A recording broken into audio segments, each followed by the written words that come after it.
ሄሎ የዩቱብ ቤተሰቦቼ ደህና ናችሁ? ሰላማችሁ ይብዛ። ዛሬም በምክር ቪዲዮ ተመልሻለሁ።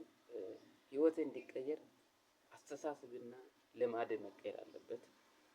ሁለቱ አንድ ላይ መርጅድ ኢንቴግሬትድ ሆኖ መቀየር አለበት። ለምሳሌ ማይንድ ሴት መቀየር እንዳለበት ኦብቪየስ ሁሉም ሰው ያውቃል። ስለዚህ ፌስቡክ እያየ አትዋል፣ ከማይሆኑ ሰዎች ጋር አትዋል፣ የማይሆን ቦታ አትሂድ፣ ሀሜት ላይ አትዋል፣ ከጠንካራ ሰዎች ጋር ራዕይ ካላቸው ሰዎች ጋር መዋል መቻል አለብህ። ቁጭ ብለህ ይሄ የማይሆን ወሬ ብቻ ላይ ከዋልክ ህይወት አይቀየርም። ዲሲፕሊን ያስፈልጋል።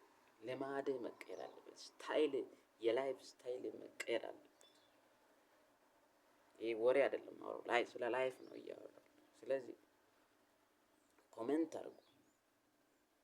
ግን አሁን ትላላቅ ሰዎችን ብታዩ ከትላላቅ ሰዎች ጋር ስለሚውሉ ትላላቅ ነው የሚወሩት። ስለዚህ ውሏችሁና ማይንድ ሴታችሁ ሲቀየር ህይወታችሁ ይቀየራል። ኮሜንት ላይ ኮሜንት አድርጉ። ሰብስክራይብ ማድረግ እንዳትረሱ። በሌላ የምክር ቪዲዮ እንገናኛለን። ወዳችኋለሁ።